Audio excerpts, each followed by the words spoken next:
no Facebook, 13 horas. Acabei de começar aqui no Instagram, já tô ao vivo no Facebook. Tô vendo aqui no Instagram, né, que agora a gente pode informar os seguidores que eu iniciei um vídeo ao vivo. Interessante, depois eu vou olhar isso com calma, como eu faço essa tecnologia. Hoje também eu tô aqui toda tá vendo? Olha, quase que eu estrago a transmissão. E eu coloquei uma luz nova para poder melhorar um pouquinho e vocês conseguirem ver melhor. E aí, tudo bem? Como vocês estão? Como foi o final de semana? Tô dando aquele tempinho pra gente começar. E eu tô ao vivo no Facebook, acho que sim, né? Hoje eu vim falar de um assunto bem legal para vocês. Na verdade, deixa eu contar como foi que aconteceu. Na semana passada eu recebi, vou me dividir, tá, gente? Um pouquinho aqui com vocês. Eu recebi uma mensagem, né, pelo WhatsApp da minha amiga querida Joyce, doutora Joyce, que eu gosto muito. E ela me passou essa pesquisa que é sobre esse alfabeto emocional, é como eu recebi essa mensagem pelo WhatsApp. Ela veio com esse conceito de alfabeto emocional.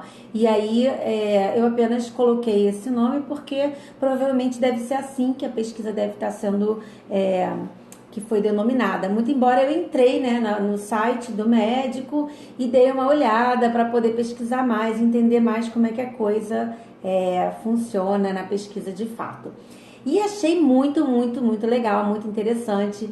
Então é bom que vocês saibam que tudo que eu recebo e que é interessante, sim, eu compartilho e muitas vezes eu trago aqui, né, nas lives para poder passar para vocês o que eu entendo, o que eu acredito que seja legal, bacana para compartilhar. E vocês como estão? Todo mundo entrando, estou muito feliz, esperando só mais um pouquinho.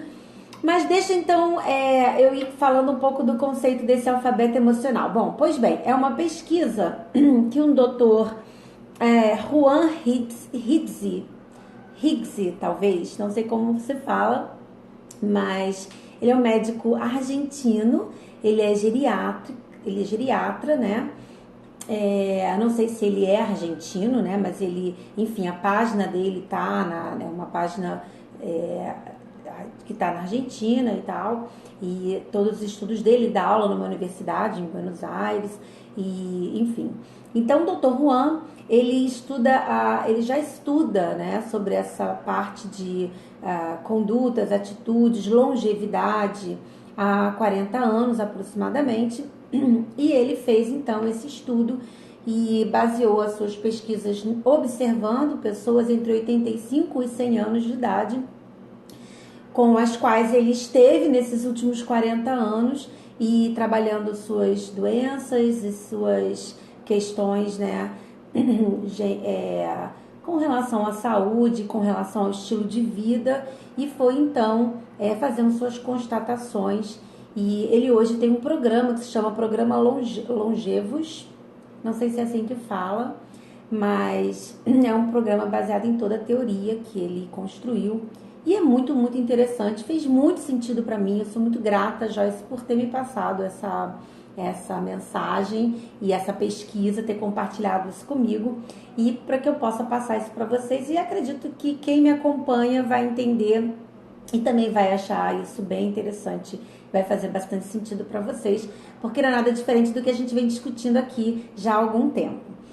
Bem, então o que o Dr. Juan ele fez? Ele, observando essas pessoas, e o que ele diz, que eu achei muito interessante, e que não é para mim novidade, mas pode ser para algum de vocês, é que cada pensamento, ele gera uma emoção, e cada emoção dessa, ela mobiliza um circuito hormonal, tá? Que vai ter um impacto em mais ou menos nos nossos 5 trilhões de células que formam o nosso organismo. E quando eu li isso, né, de que cada pensamento gera uma emoção, que mobiliza um circuito hormonal, né, que gera uma questão totalmente fisiológica, né, não sei como falar de forma assim correta, mas no nosso organismo, eu me lembrei da teoria do caos, né? Quem conhece já ouviu falar na teoria do caos. Não vou entrar muito no assunto porque eu sei muito pouco, né? Mas é aquela história de que uma borboleta pode bater uma asa aqui e isso causar, né, um terremoto, enfim, em algum outro lugar. Que todas, né, que tem aí uma repercussão, né, dessa energia, né? Eu não vou entrar para falar muito sobre isso, mas quando eu ouvi isso que ele falou, né, das emoções que geram, cada emoção que gera e mobiliza, eu lembrei muito da teoria do caos. E é isso mais ou menos assim que eu penso que as coisas funcionam, né? A gente gera uma coisa e pensa que aquilo é só ali naquele momento, e aquilo gera uma série de consequências no nosso corpo, na nossa vida, né? Na nossa vida social com quem a gente convive. Então, isso para mim faz muito sentido. E de que forma, então, ele dividiu essas condutas? Porque ele percebeu que as pessoas que essas emoções que geravam essas atitudes, essas emoções que geravam essas questões hormonais ao organismo, elas estavam ligadas justamente às suas condutas e atitudes. Por quê? Percebendo essa pesquisa, ele constatou então nessa pesquisa que as pessoas que viviam mais ou que tinham mais qualidade de vida, elas tinham em comum o que? Atitudes e condutas, né, positivas e condutas específicas que fortaleciam então a sua questão hormonal, a sua questão fisiológica e faziam com que elas vivessem mais e por mais, e não só viver mais, mas viver de forma saudável por mais tempo. Então, e ele percebeu que então em comum entre todas essas pessoas que ele buscou pesquisar, estavam justamente essas condutas e essas atitudes. E aí ele separou nas condutas, é por isso que ele chama talvez de alfabeto emocional, em condutas do tipo S, tá? E condutas do tipo R. É muito interessante porque é muito fácil da gente ficar com isso na cabeça, porque nada mais é do que o S seriam as condutas da serenidade, do silêncio, da sabedoria, do sexo, do sono, do sabor, do sorriso. E aí tem um alfabeto de condutas S, que são as condutas que geram serotonina. Então ele estudou, né, nessa pesquisa dele, ele percebeu que todas essas condutas geravam então um hormônio, que é um hormônio da felicidade, um hormônio do bem-estar, e que isso então impactava positivamente na vida das pessoas. E ele chamou então, o Dr. Juan chamou de condutas S, do tipo S. Então, como eu disse, é muito fácil porque é só você lembrar que as condutas S, né? Serenidade, silêncio, sexo, sono bom, sabor, né? Então, sabor tá ligado à alimentação, sorriso, sorrir, né? Estar sorrindo, a importância de um sorriso, que tudo isso está gerando no seu organismo serotonina, gerando então esse hormônio e como ele disse, esse hormônio que é esse circuito hormonal, né, que vai então impactar os 5 trilhões de células que formam o seu organismo. Olha só que coisa interessante, né, gente? É uma coisa que a gente pode parar para pensar, que é tão, né, tão simples, né, como a gente pode mudar o nosso estado emocional, o nosso estado de vida a qualquer momento, e como isso pode impactar não só no nosso organismo, mas daqui a pouco eu vou falar também de forma a todos que estão envolvidos com a gente, né, que estão no nosso entorno, a sociedade, o mundo, né, que está o planeta, né. E o Dr. Juan fez as condutas R. E o que seriam as condutas R? Bom, as condutas R, ele chama no alfabeto emocional condutas que estão ligadas ao cortisol, que é o hormônio então do estresse, o hormônio que ele fala, né, que vai envenenando as nossas células, que traz então todas a questão da longevidade ou da qualidade de vida, né, nos pacientes, na pesquisa que ele fez. E seria o que então as condutas do tipo R, né? Muito fácil, gente. Ressentimento, raiva, rancor, repressão, sentimentos reprimidos, né? Ou quando você se reprime, né? A ter atitudes, né? Você vai segurando as atitudes que você quer ter. Então, a repressão, resistências, né? Resistir. E aí a gente pode falar de resistências emocionais que nos levam a doenças, né? Psicossomáticas e outras doenças mais, né? Quem aí estiver me acompanhando aí tem um monte de gente aqui comigo, puder me falar mais e estiver na área da saúde, quiser, pode escrever aí que a gente vai falando sobre esse assunto. E então, muito fácil, condutas já pensa logo, né? Raiva, rancor, repressão, resistência, ressentimentos. Aí é que entra muito a questão do perdão. Lembra que eu falo sempre, libere o perdão é importante. Pois bem, tem a ver com ressentimento, você tá lá ressentido, aquilo não te faz bem, aquilo vai liberar no seu circuito hormonal cortisol, e o cortisol vai acabar impactando aí na sua qualidade de vida e na sua longevidade, né? Segundo o Dr. Juan. E porque também ele fez um paralelo entre as condutas, ele chamou que condutas S, elas geram atitudes do tipo A. Olha que interessante, aquilo que eu falei do efeito, por isso que eu lembrei da teoria do caos, né? Porque não só quando você tem essas condutas do tipo serenidade, silêncio, olha o que elas podem, né? Para quem medita, né? Quem é do meu grupo de meditação, quem medita comigo, quem pratica meditação, entende e percebe isso com muita facilidade, né? Que quando a gente tem uma conduta de silêncio, por exemplo, quanta coisa a gente recebe a partir desse fato simples que é ficar em silêncio, estar em silêncio. As condutas S, então, elas geram atitude do tipo ânimo, amor, apreço, amizade, aproximação. Compreende? Então, condutas do tipo S geram atitudes do tipo A. Então, como eu disse, o efeito da teoria do caos, né? Você vai gerando, é como se fosse o dominó, né? O efeito dominó, né? Você vai gerando, então, no seu organismo e na sua mente toda essa cadeia, né? De consequências positivas na sua atitude positiva, gerando atitude com uma conduta positiva, gerando, então, uma atitude positiva em consequência. Por outro lado, as condutas do tipo R, que são as que geram cortisol, segundo o Dr. Juan, elas geram atitudes do tipo D, né? Elas geram depressão, desânimo, desespero, desolação, enfim, as questões, justamente, você tá com cortisol liberado, você tá trabalhando essa parte que ele chama de veneno, né, do hormônio que envenena nossas células, certamente deve ser em alto nível, né? O cortisol deve ter uma função também. Eu não estudei cortisol para falar que funções ele tem, que certamente deve ter algo que beneficia, porque se ele está no nosso organismo e se ele estivesse de forma harmônica, ele estaria também beneficiando a todos nós. Mas nesse caso, quando ele está ligado a essas condutas, né?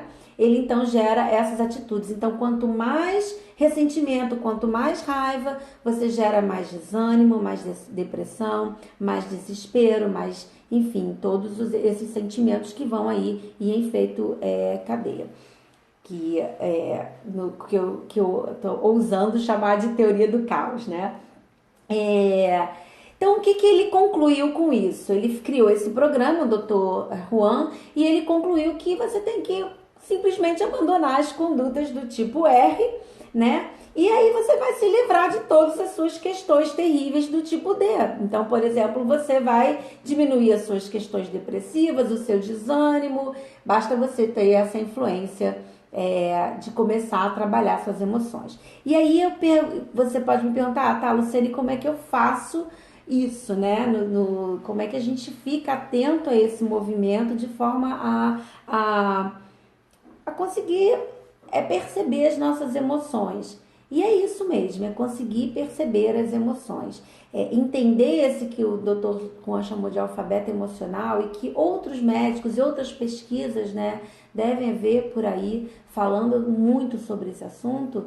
Nada mais é do que você estar atento aquilo que você faz, aquilo que você produz para você primeiro, né? Eu sempre coloco muito que a gente tem que estar em primeiro lugar, a gente tem que se priorizar nas situações, sejam elas quais forem, para que a gente possa ter então clareza e até ajudar o outro, né, que está em relação com a gente, está numa situação com a gente. Então você tem que estar, para você conseguir entender essas emoções, entender que condutas e atitudes são essas, é você se colocar de forma atenta, ter atenção plena, estar de verdade presente. Quando a gente fala, hoje muito, né, se ouve falar de presença plena, de atenção plena, nós praticantes de mindfulness, isso está no nosso DNA, né? A gente fala isso o tempo inteiro, de que estar presente, o estado de presença, o quanto isso é importante, justamente para que você perceba essas emoções. Se você ainda não puder controlar, né, essas emoções que estão chegando, pelo menos que você possa entender que elas estão chegando. E aí eu acredito assim, pelo menos na minha experiência, com o tempo você começa a controlar sim. Elas começam a vir e você começa a pensar, não, eu não quero mais essa emoção, não faz. Eu até coloquei um post esses dias, eu não sei se foi ontem ou se foi sábado, falando até para o exercício de respiração, né, que você inspirava, expirava e você falava para você mesmo, ou pensava, né, deixo ir essa emoção, eu não quero ela mais comigo. Então, são exercícios que a gente faz em prática de respiração para a gente justamente construir esse cenário de clareza, construir esse cenário onde a gente consegue estar presente para perceber as emoções, ou quando a gente às vezes não tem essa clareza, a gente não consegue perceber, mas já consegue sentir quando elas chegam e tentar entender, porque depois a gente vai para um segundo processo, quando a gente já começa a sentir, que é justamente fazer a escavação, né? Que eu brinquei uma live dessas que eu fiz, chamei de escavação, mas é justamente buscar o que está por trás dessas emoções. E aí é um segundo passo, é um passo um pouco mais abaixo, um pouco mais, né, profundo, de avanço, no sentido desse conhecimento, de entender essas emoções. É, e então, é o exercício de você recobrar a mente mesmo o tempo inteiro, e é um exercício diário, né? E eu diria que mais do que diário, é exercício ao tempo, todo o tempo, né? A cada momento, a cada segundo, de você estar então presente, entendendo esses sentimentos, os que eles estão, o que está acontecendo, e com o tempo percebendo como ele reflete no seu organismo. E aí eu posso dizer que eu durante um tempo eu fazia o seguinte com relação às emoções, né? Eu passei a perceber, isso é um exercício que é muito fácil e vocês podem fazer também. Eu faço às vezes, né? Só que eu já faço hoje de forma automática. Mas antes eu fazia mesmo, eu escrevia e tal, o que eu sentia. Eu percebia nos dias em que eu estivesse com mais condutas do tipo R, né? Que é aquelas que geram as atitudes do tipo D, né, que eu me sentia mais deprimida, mais desanimada, eu começava a observar o que tinha acontecido ao longo do meu dia, ou melhor, o que tinha acontecido nos dias anteriores, porque não necessariamente é imediatamente após, né, um acontecimento, às vezes é uma coisa que está ali dentro da gente já há algum tempo, e eu começava a refletir e escrever. E ali eu coloquei não só eu não escrevia só atitudes, condutas, não, mas também alimentação. Eu falo isso muito para as pessoas com quem eu trabalho junto. O que você comeu no dia anterior, né? Você abusou do açúcar, ou do álcool, ou do cigarro, ou ficou sem dormir, né? Que são aí condutas do tipo S, né? O sono. Ou falou demais, né? Condutas do tipo S, que é o silêncio. E observando e anotando. Com isso eu fui fazendo constatações por que eu me sentia mais desanimada, por que meu organismo ele já não reagia naquele dia, que não estava de uma forma legal, ou por que eu estava com uma doença específica, certo? Uma dor que eu sentia, uma dor de cabeça, uma tensão, uma situação. Por quê? Eu comecei a entender, e eu acredito muito nisso, que o nosso corpo e mente é um sistema só, né? Eu até falo que é o templo, né? Nosso templo é o nosso corpo, é o nosso templo, nossa mente. e perceber que um estava totalmente relacionado com o outro. E eu passei a fazer esse depara justamente para criar essas constatações que me mostrassem de fato o que é que estava se passando. E eu percebia, na alimentação então é fato. Final de semana que eu abuso no açúcar ou no álcool, ou qualquer outra gordura, na segunda-feira, na terça, eu ainda estou um pouco baqueada. Eu sinto o meu organismo, eu já percebo. Mas isso porque eu consigo me colocar no estado de atenção plena, né? Através de exercícios de meditação, de respiração e até mesmo de praticar outros exercícios de estado de presença, para que eu pudesse perceber. Porque quando eu estava no piloto automático, cara, eu não estava nem sentindo, as coisas estavam processando, continuavam e eu nem percebia, né? As emoções, as condutas, as atitudes viravam uma roda viva e eu estava ali dentro, igual o cachorro atrás, como é que fala? Atrás do rabo, né? Que fica rodando ali, rodando, rodando. Deixa eu só parar aqui um pouquinho para falar que tem uma pessoa falando, olha, boa tarde, tudo bem? Ah, uma pessoa falando de Tapetinga da Bahia. Ah, Bahia, que lugar incrível, né? Que é a Bahia. Que bom ter você aqui, seja bem-vindo. E então, como eu estava falando, deixa eu ver aqui o que mais que eu poderia dizer. Tem um livro que eu li, me foi até apresentado por uma coach que é terapeuta também, e ela um livro que se chama A Linguagem do Corpo, tá? Eu não sei o nome agora aqui da autora, eu acho que é Cris Cairo, não tenho certeza, tá? Mas esse livro ele é muito interessante porque a Cris ela faz justamente a relação entre, ela também pegou várias pesquisas, ela estudou várias pegou pesquisas de outros pesquisadores, como o Dr. Juan, e aí concentrou tudo no livro dela, né? E ela colocou, fez uma relação entre as nossas emoções e as doenças. Ela fez um deparo também entre as emoções e doenças. É muito interessante esse livro. E aí ela fala de doenças do tipo Yin, do tipo Yang, né, que fala, e ela fez também um paralelo entre como é que você sente doenças de todo tipo, do fígado, dos rins, da uretra, enfim, ela foi fazendo todo esse paralelo entre as doenças, e é mais ou menos isso que a gente está falando aqui do alfabeto emocional. Muito interessante aqui também que eu vou falar que o Dr. Juan, ele fala lá no programa dele que nós temos 4 idades, né?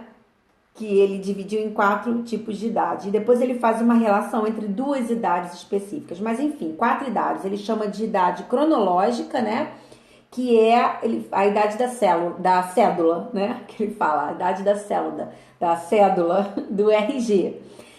A idade biológica, né? Que é a idade da célula, né? Que aí sim é aquilo que está acontecendo dentro do nosso organismo. A idade psicológica, que é o que sentimos, né? O que pensamos de acordo com as nossas crenças, de acordo com as nossas experiências de vida. Então, seria a idade psicológica. E a idade social, que é como a gente vê os outros e como nós deixamos que os outros nos vejam, né? E ele chama então de idade social. E ele faz depois um paralelo porque primeiro ele fala que a idade social é a que mais influencia nas nossas condutas do tipo S e do tipo R, porque ela está ligada muito a essa questão da aceitação social, do envolvimento que a gente tem com o externo, né? De como o externo também influencia o nosso dia a dia, a nossa vida, e também com relação às nossas crenças, que está ligada à nossa idade psicológica. Então, por isso, o impacto muito maior quando a gente está falando de idade social e de idade psicológica, segundo o Dr. Juan. E na idade biológica, que é a idade determinada pelo curso da vida, ele fala que tem algumas condutas, alguns aspectos que ele chama de 5 pontos que dependem. Voltou? Conseguiu? Não sei, estava pausado aqui para mim.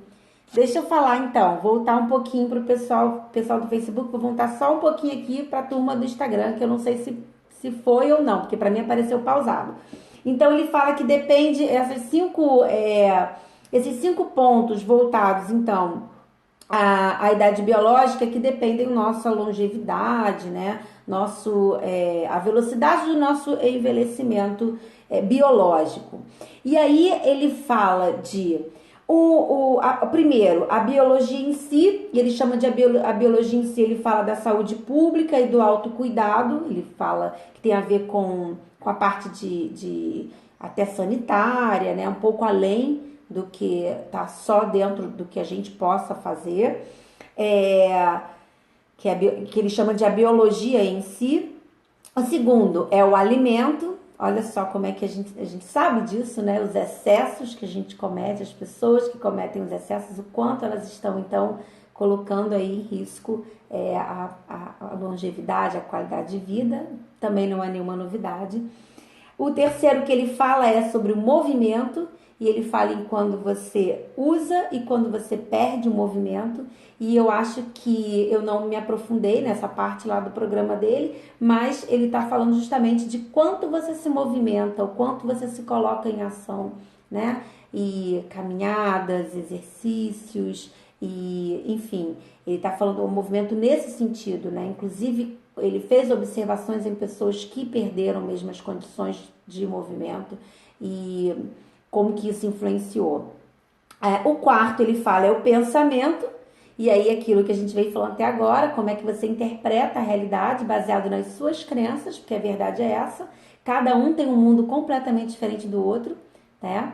E por mais que a gente esteja dentro de uma mesma família, dentro do mesmo sistema familiar, nós temos pensamentos diferentes e crenças diferentes, e então mundos diferentes. A gente habita em mundos diferentes, porque eu vejo de uma forma como as minhas crenças me colocam para ver. E assim eu posso ter uma realidade positiva ou não, eu posso ou não ter uma realidade que eu posso distorcer totalmente, para pensar que eu estou vendo o que é real e o que é real para mim não é o que é real para os outros.